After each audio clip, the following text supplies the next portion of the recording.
All right, shalom. We give praise to the Most High, the creator of heaven and earth. Give all honor and glory to the Most High. And we come in the spirit of his son, Yahushua, our Lord and Savior and our King. Today we're going to touch on the subject of how to keep the Sabbath. It doesn't need much of an introduction, so we're going to get right into it. I'm Brother Yerushalayim. This is the Bible Unlocked, How to Keep the Sabbath. Exodus chapter 31 verse 16. Wherefore the children of Israel shall keep the Sabbath to observe the Sabbath throughout their generations for a perpetual covenant. It is a sign between me and the children of Israel forever. So I want to start off with this verse just in case people forgot the thought that we are to keep the Sabbath. It is a sign between the Most High and the children of Israel, which are the so-called Negroes, Hispanics, Native Indians, and various people of color suffering the curses written in Deuteronomy, the 28th chapter. So it is a sign between me and the children of Israel forever. So there's no such thing as Sunday worship in the Bible. So the Sabbath day is what we must keep. So this is the reminder to give people the idea and allow them to know that the Sabbath is something we're supposed to be keeping. Exodus 31 verse 15. 6 days may work be done, but in the 7th is the Sabbath of rest, holy to the Lord. The Most High says 6 days may work be done. I mean, 6 days is what the Most High gave us to do all the work necessary in order to earn an income. 6 days is what the Most High gave us for all the labor and work we want to do for hobby. That's what the Most High gave us. But the 7th day, which is the Sabbath, Friday sundown and Saturday sundown, that's holy unto the Most High. It's his Sabbath day. It's his day of rest. That's what he ordained from the beginning, all the way back in Genesis. So in other words, the Sabbath day is a day that we're not supposed to be working on.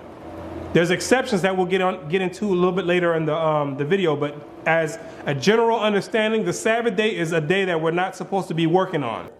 Whosoever doeth any work in the Sabbath day, he shall surely be put to death. So the judgment is whoever gets caught doing any type of work, that soul shall be put to death. If you were caught, this is the judgment that was ordained by the Most High when we had our kingdom. The children of Israel had a kingdom set up, and we had our own laws that governed ourselves. This was the judgment. Whoever was caught doing work was put to death. Of course, we can't do that today because the world doesn't believe in keeping the Sabbath. The world believes in keeping Sunday.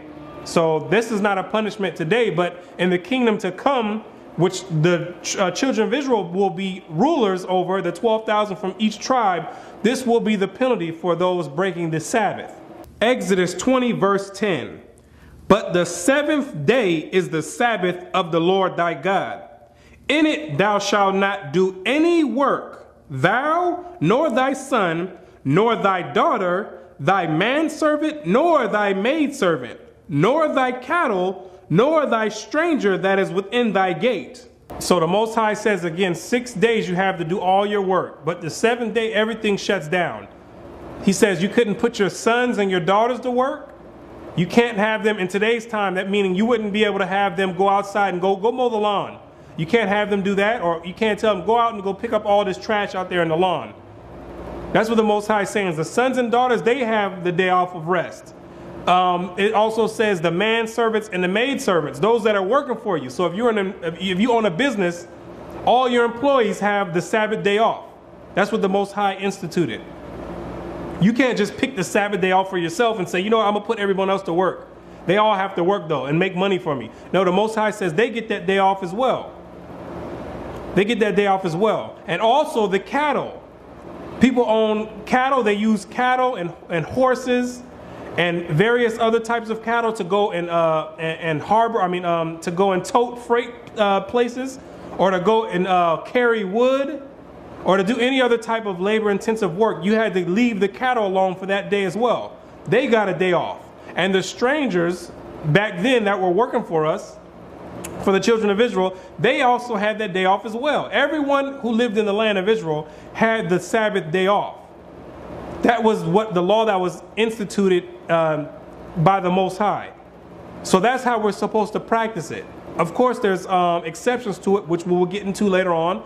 But as a general understanding, that's what you're supposed to do. Everyone has the day off. You don't put anyone to work. For in 6 days the Lord made heaven and earth, the sea and all that in them is, and rested the 7th day. Wherefore the Lord blessed the Sabbath day and hallowed it. Exodus 16 verse 23. And he said unto them, this is that which the Lord hath said. Tomorrow is the rest of the holy Sabbath unto the Lord. Bake that which ye will bake today, and seethe that ye will seethe, and that which remaineth over lay up for you to keep until the morning. So the Most High says, bake what you will bake today. This is the day prior to the Sabbath day, which in today's term would be the Friday before the evening. Bake what you're going to bake today, and seethe, that means to boil. Boil or cook whatever you're going to cook today. Because the next day is the Sabbath of rest. So what is this telling you? That you're not supposed to be cooking food on the Sabbath day. The Sabbath day is a day that you're not supposed to be cooking food. Why? Because that's a form of work that the Most High doesn't want. He doesn't want his followers to be doing. So that day, you're supposed to cook up everything you're going to cook up the day prior. And then the next day, which is the Sabbath day, that's when you just eat everything that you've already cooked and baked. Nehemiah 13 verse 15. In those days saw I in Judah some treading the wine presses on the Sabbath, and bringing in sheaves and lading asses, as also wine, grapes, and figs, and all manner of burdens, which they brought into Jerusalem on the Sabbath day.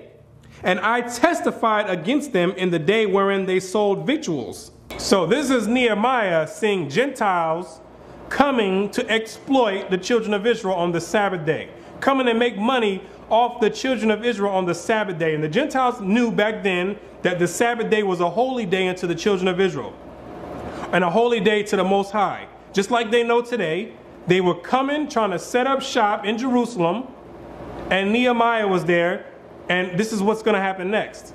There dwelt men of Tyre also therein, which brought fish and all manner of ware, and sold on the Sabbath unto the children of Judah and in Jerusalem. So the people from Tyre, and there was other Gentiles amongst them, came with fish, all type of other goods of food, and were selling to the children of Israel. They were selling to the children of Israel on that day. The same way that they set up shop on the Sabbath day, the stores, 24-hour stores in the neighborhoods of the children of Israel, they were doing the same thing back then. Nothing has changed. They came and set up shop on the Sabbath day, came from far countries all the way to Jerusalem to come set up to make money off the children of Israel, which they knew they weren't supposed to be doing. Then I contended with the nobles of Judah and said unto them, what evil thing is this that ye do, and profane the Sabbath day? Did not your fathers thus? And did not our God bring all this evil upon us and upon this city? Yet ye bring more wrath upon Israel by profaning the Sabbath. Nehemiah is talking to the nobles or the leaders of Judah. And he's asking them, what are you doing? Letting these people come in here and sell and profane the Sabbath day, letting you know that buying and selling is something that is prohibited on the Sabbath day. We're not supposed to be buying and selling things on the Sabbath day. So this is Nehemiah contending with all of the leaders and asking them, what are you doing? You're profaning the Sabbath. Don't you know what just happened?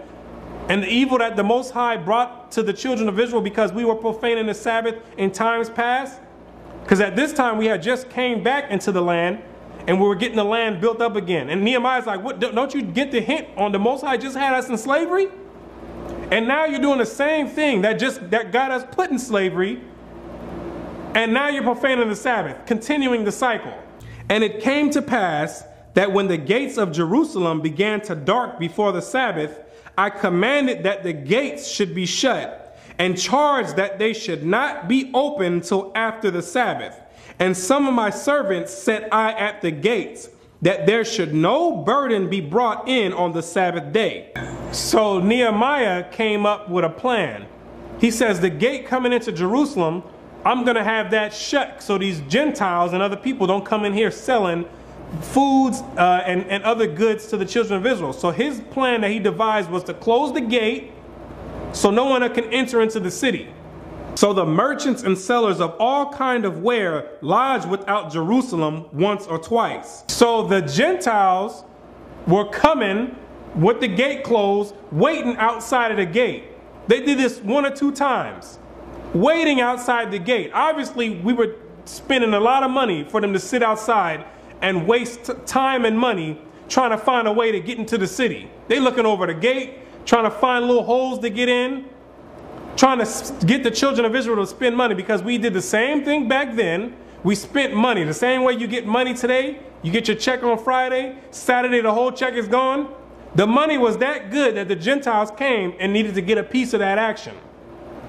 They needed to come and get that money. Obviously the money was that good if they stood outside the gate waiting to get the children of Israel to purchase the good. Obviously we were spending money the same way we spend today.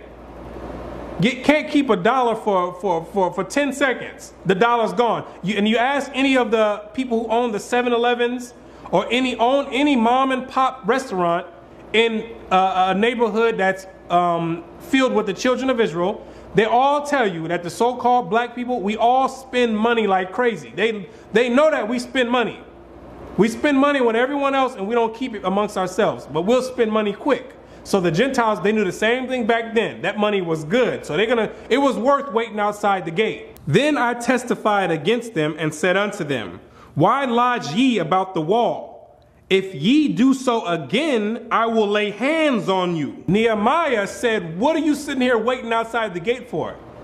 You're not about to come in here and find a hole to get in here and have the children of Israel buy your food. What are you doing? He says, if you do this one more time, I'm going to lay hands on you. Letting you know, a sidebar, letting you know that the prophets wasn't some marshmallow guys, some soft guys like they want to try to depict today in the movies. Like he was walking around, Lord thy God, help us. That's not what the prophets was. The prophets was regular dudes going on back then. They were regular guys. Regular grown men. There wasn't some soft guys. Nehemiah says, if you do this one more time, I'm going to lay hands on you. Meaning somebody, you come in here, one of us going to have to go. We're going to have to get busy. We're going to have to get busy. Somebody going to have to go, man. Somebody going to have to leave with black eyes, bruised ribs. Something going to happen if you come in here again. And another side note, we talk the same way as we talked back then, we talk today. We say the same thing about laying hands on people. Like somebody about to get into a fight, we say, if this man touch me one more time, I'm going to lay hands on him. We talk the same exact way. The same slang is in the Bible. But back on track, Nehemiah says that he's going to lay hands on these people if they keep coming around the gate, trying to sell to the children of Israel and have us profane the Sabbath day. Because Nehemiah understood the curses written in Deuteronomy 28, that we would go right back into slavery if we keep profaning the Sabbath day, which eventually what we did, which is why we ended up in America, all the islands, Europe, and all around the world, from profaning the Sabbath and worshiping other gods. From that time forth came they no more on the Sabbath. Obviously, they knew Nehemiah was something serious, because after he told them he would lay hands on them, they didn't come back around trying to sell their goods. They knew that if they came back over there again, they knew they was going to have to get down. And they had to weigh their options. Is it worth it? I know this guy Nehemiah is something serious. Him and the rest of his servants, I know they're something serious. So we got to weigh the options. Is it worth going back over there and getting busy and getting down? Because Nehemiah wasn't playing no games, man. Nehemiah said, you come over here again, he laying hands on you. They was going to have food flying up, tables flying everywhere, and Nehemiah wasn't playing. Apples flying all in the air. That's what Nehemiah was serious. And they knew that. So they didn't come anymore around the city once he told them that. Isaiah 58 verse 13.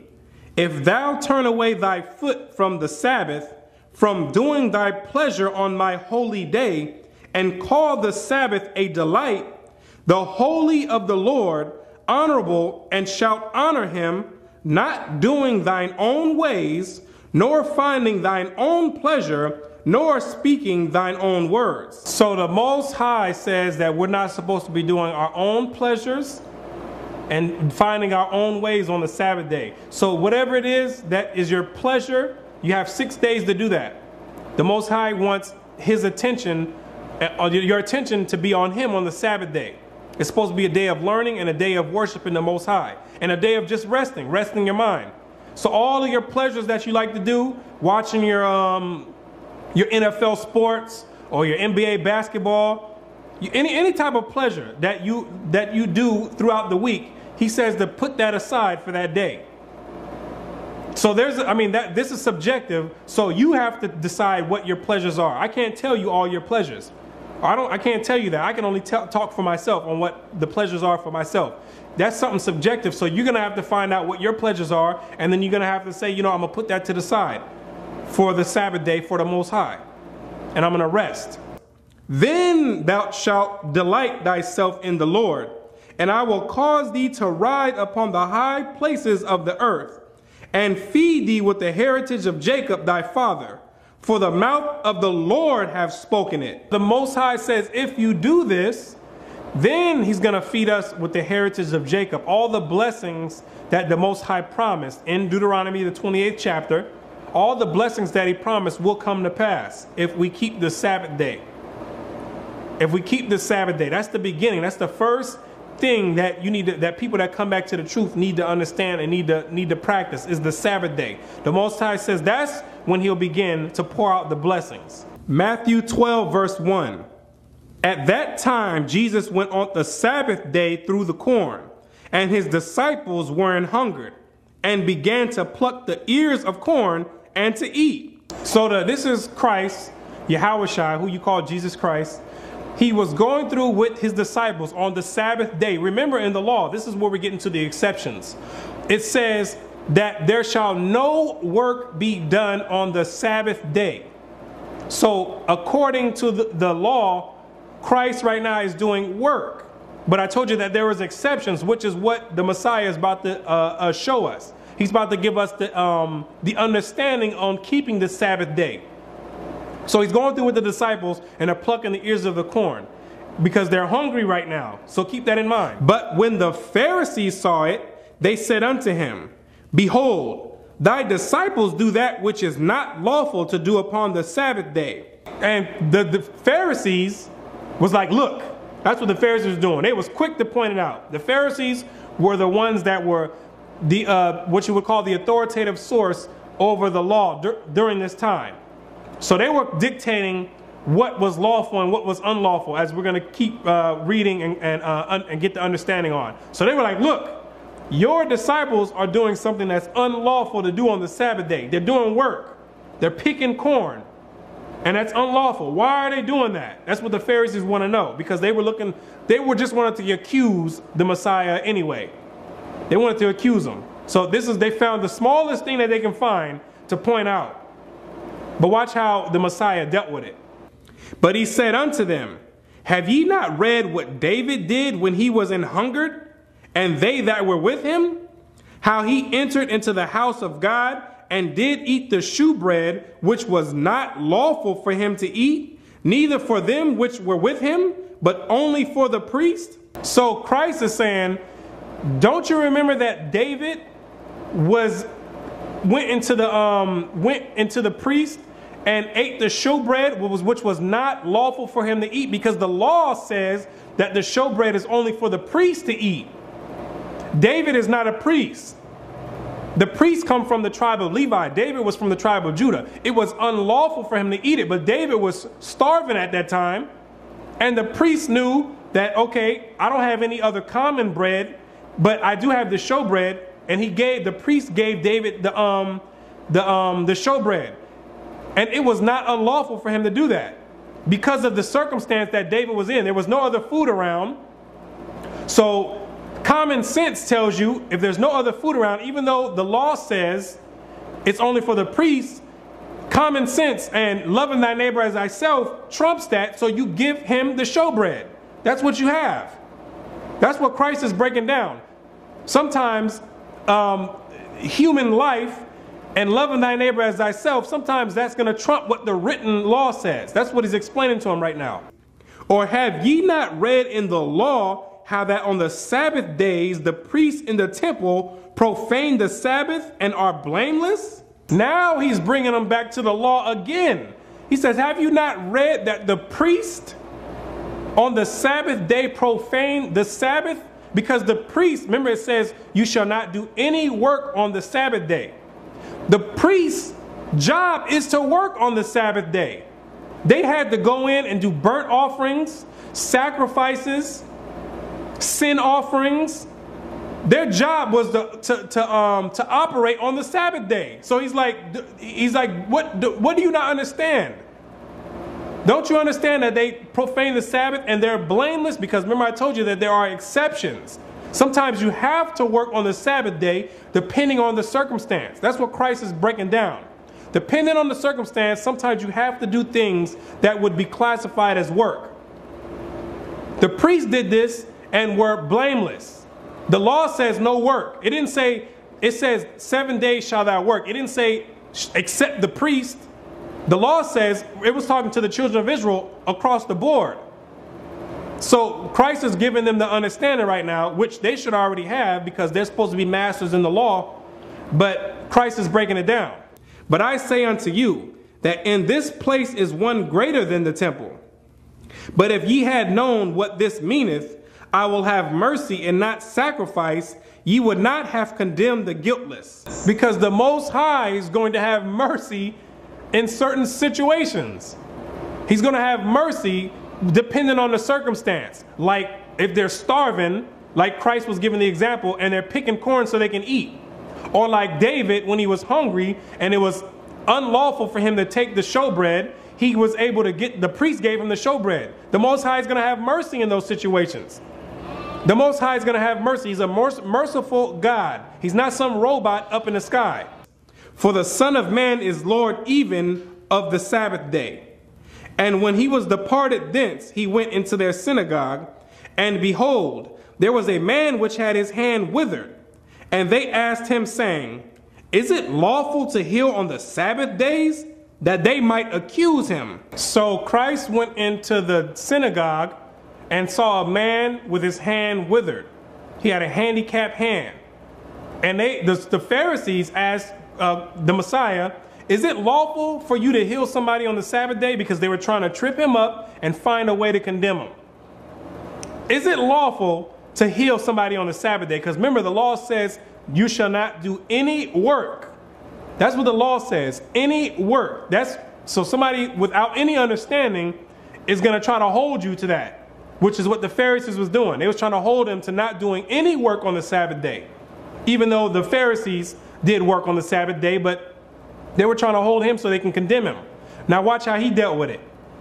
And he said unto them, what man shall there be among you that shall have one sheep, and if it fall into a pit on the Sabbath day, will he not lay hold on it and lift it out? And so he turns it and flips the script on them and says, well, which one of you is going to see your sheep fall into the ditch, and just because of the Sabbath day, you're going to sit there and let him be tortured by not being able to get out the ditch? Remember back then, the sheep and cattle, that's people's money maker. So it's like, which one are you going to let your money stay in the ditch and run the risk of it dying? And sheep, they're herd animals. So when the sheep is in the ditch, it's going to be sitting there yelling. It's going to be suffering. It's going to be sitting there yelling because it's by itself. And it's going to be suffering. So it says, which one of you are going to sit there and watch the sheep do that? Which one of you Pharisees? Which one of you Pharisees are going to do that? Not one of the Pharisees is going to do that, because they know that that's their moneymaker. They're going to go grab about 3-4 other people and go and lift that sheep out of the ditch. They knew that they were going to do that, and they're sitting here asking him about healing some man on the Sabbath day, knowing that they would go and do some type of work on the Sabbath day if the occasion fit the script. If it was need be in a certain occasion, they were going to go ahead and do work on the Sabbath day. Just like if your kid fell and hurt his or her knee, you're going to go bandage the kid up. You're not going to sit there and say, it's the Sabbath day, so I'm going to sit there and let you bleed out. This is the understanding that Christ had to bring to the Pharisees, which the Pharisees are supposed to be these masters of the law in Old Testament. They should be able to know this, but they're so busy trying to condemn and oppress people, he had to break it down to them. How much then is a man better than a sheep? How much more is helping a person better than helping one of them sheep that you would have grabbed about 10, 11 people to go grab out of the ditch? Do I really have to break that down to you, is what he's saying? That a person is more valuable than a sheep? That if the man is suffering and he's in pain, it shouldn't be no problem with me healing that person, whether it be the Sabbath day or any other day. It shouldn't be a problem. I shouldn't be getting harassed, especially when you're the same person that would go pull up a sheep out of the ditch. So there are exceptions to keeping the Sabbath day, is what Christ is showing people. Man is not supposed to be a slave to the Sabbath day, is what he's saying. Because in the scripture in Mark, he says that the Sabbath was made for man. Man was not made for the Sabbath. So you're not a slave to the Sabbath. There are some exceptions, is what he's telling you. And that's for the viewers out there as well. There are exceptions to the Sabbath day. You're not going to sit there and watch somebody's health be jeopardized, and you're going to sit there and sit back because you're going to say, you know what, it's the Sabbath day, I'm not supposed to do any work. That's unlawful. That's unlawful to do that. Wherefore, it is lawful to do well on the Sabbath day. So the conclusion is, it is lawful to do well on the Sabbath day. It's lawful to do well on the Sabbath day. There's many examples that, one can give that someone could do well on the Sabbath day. It would technically be work, but it is still lawful to do well on the Sabbath day. Like, for example, if you see a woman with three young children, get a flat tire on the side of the road, and she doesn't know how to, and it's the Sabbath day, and she don't know how to change the flat tire, and she got 3 kids, it's the heat of the summer in Florida or in Nevada, it's lawful for you to go and help that woman. If you know how to change a tire, it's lawful for you to go and help change that tire. There's nothing wrong with doing that. Same thing, if you're a doctor and you see somebody, get a severe cut in their arm or anything, and you so happen to be a surgeon and you know how to fix that, it is lawful for you to do that on the Sabbath day. It's lawful to do that on the Sabbath day.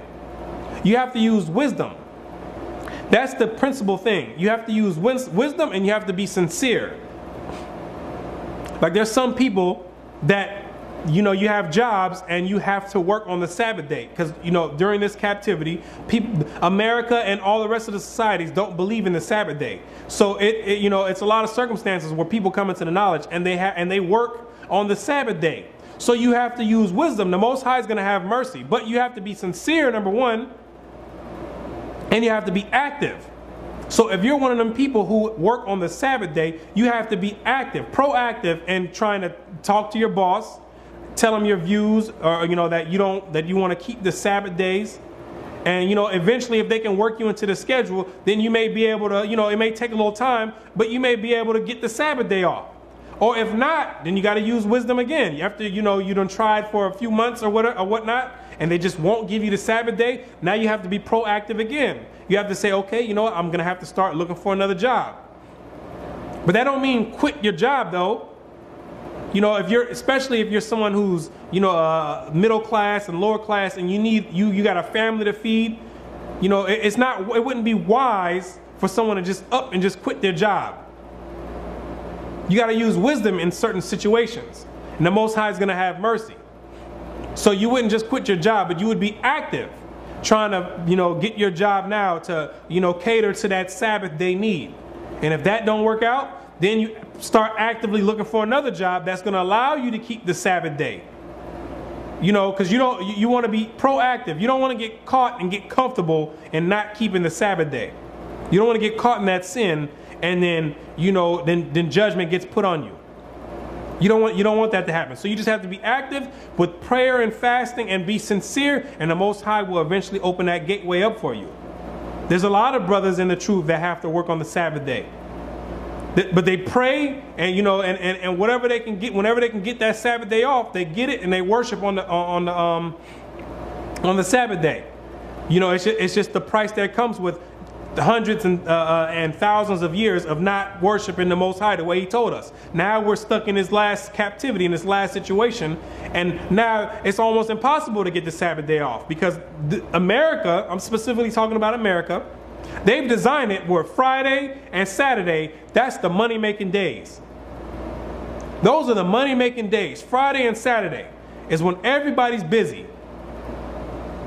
So they've designed it that way. So now they need more employers or employees to work on those days to fulfill that supply and demand. So everything is working against you in today's society on trying to get the Sabbath day off. And then come Sunday, the streets are quiet. You can hear birds chirping. You can hear crickets, making noises. You can hear all type of things, man. Snakes slither in the grass. It's so quiet on Sunday because they done took that day and made the day of rest to be Sunday, which is Satan's day, or worshiping of the sun. So it's hard in this captivity to exercise the Sabbath. And then there's still some professions where you may be needed on the Sabbath day. Like for instance, if you're some type of specialty surgeon or specialty doctor, and maybe you might be the only one at your job that knows how to perform this certain surgery, and it just so happened to be on the Sabbath day where somebody comes in and needs that life or death, surgery. You might have to do that. It's lawful to do well on the Sabbath day. That's the whole point behind it. You keep the Sabbath day. The Sabbath day is a day of rest. So you take that rest as much as possible. That day of rest and a day of worship. You take that rest. But other than that, if something pops up, like for instance, I give an example for myself. I give a perfect example for myself where, I had to go do work, what you would call. Well, I give an example right now. I'm doing work. It's the Sabbath day right now, and technically I'm doing work. By making this video, this is work. It takes work to do this. I don't just sit back and cross my fingers and all of a sudden the videos get made. It's a Sabbath day right now and I'm doing work. But it's a good deed that I'm doing, and it's not something that's just benefiting myself. It's something that's benefiting the people. It's something that's benefiting the people. So it's lawful for me to do this work right now on the Sabbath day. There's many brothers that teach the word on the Sabbath day. It's lawful to do that type of work. And another example, I have on my farm, I have sheep.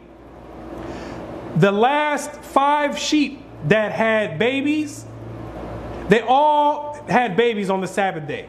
Every single last one of them had babies on the Sabbath day or a high holy day. Each one of them.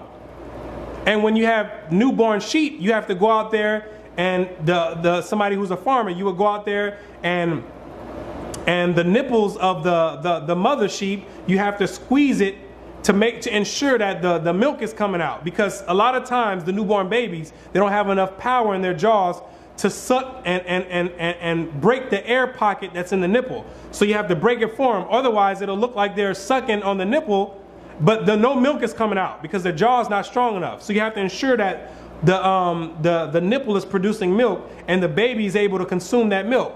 But that's work though. It's work. Is it unlawful? No, it's not unlawful. It's not something that I just planned, like let me wait till the Sabbath day to make the baby, be born from the sheep. No, that's just the way it happens. That's just the way it happens. The Most High is going to have mercy. He'd rather have mercy. He's going to have mercy over sacrifice. So we have to use wisdom when it comes to keeping the Sabbath day. But in conclusion, a Sabbath day is a day of rest, a day of no work, a holy convocation where you get together with believers and you go over the scriptures. And it's a day that you worship the Most High. No buying and selling. You don't do your own pleasures. You try to keep it holy to the best of your ability. And may the Most High bless you, those that come back and keep the Sabbath day. Isaiah 56 verse 2. Blessed is the man that doeth this, and the son of man that layeth hold on it, that keepeth the Sabbath from polluting it, and keepeth his hand from doing any evil. You want to be blessed? According to the Bible, the Most High just told you how to be blessed. Blessed is the man that keepeth the Sabbath from polluting it. Not Sunday worship. Blessed is the man that keepeth the Sabbath. You want blessings? Spiritual blessings? The Most High says blessed is that man that keeps the Sabbath. That man or woman that keeps the Sabbath day. Keeps the Sabbath day holy from polluting it. Not following the ways of Satan and the rest of the world who want to push Sunday worship on you. Blessed is the man and woman who keeps the Sabbath day. That's what the Bible says. That's what the Bible says. So now we've got I hope that you've got a clear understanding on, the general functions on how to keep the Sabbath day. And I hope that you've been edified and that now you're able to the best of your ability, come and worship the Most High on his holy Sabbath day. That you may be blessed, as the scriptures say, and that you may one day inherit the kingdom of God. Because keeping the Sabbath day is something that you're going to deal with for a long time. Forever is what the scriptures say. Forever we're going to be keeping the Sabbath day. So now you rehearse those righteous acts in preparation for the kingdom. Because that's what we all doing now. We all want to make it to the kingdom. So now we're rehearsing the righteous acts that's going to be implemented in the kingdom. They're going to govern the kingdom. The same way they got rules that govern all the rest of society, the laws in the Bible is what's going to govern the kingdom of heaven. We're not going to be living in some lawless society like people want to make you think. There's going to be rules and guidelines that govern the kingdom of heaven. It just so happened to be that the first 5 books written in the Bible is what going to be those laws that govern the kingdom. So we need to come back, keep the Sabbath day. That's the first covenant not the first covenant. That's probably the most important covenant that people coming into this truth need to establish when you come back to the Most High, is keeping the Sabbath, learning how to keep the Sabbath. And with that, brothers and sisters, I say, until next time, shalom.